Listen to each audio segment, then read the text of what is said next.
زمان از زندگانی بشنوم پند دگر که درخت عمر دارد ریشه پیوند دگر گر خردمند پشیمان رفت از روی زمین گر خردمند پشیمان رفت از روی زمین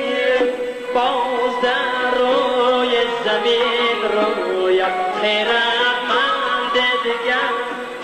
باز در روی زمین روید خردمند دیگر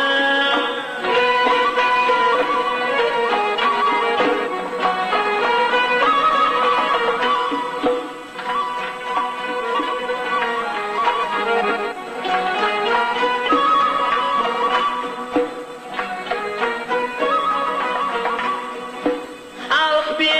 فرزند عالم گیر عالم گیر نیست خلق بی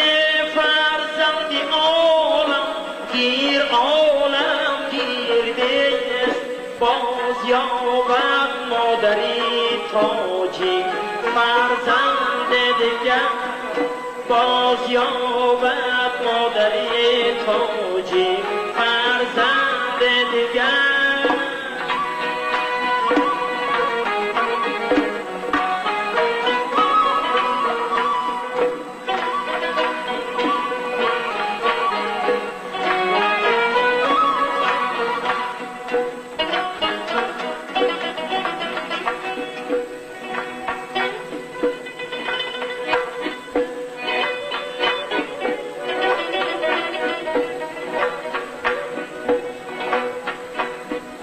بس که کامی تاجیکان را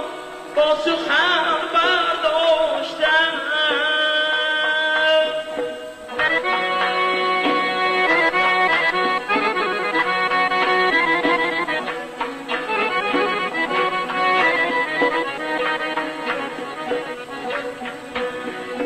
بس که کامی تاجیکان را با سخن برداشتن باز آید شاعر و شعر و پساوند دیگر باز آید شاعر و شعر و پساوند دیگر هر زمان از زندگانی بشنوم پند دیگر بشنوم پند دیگر بشنوم پند دیگر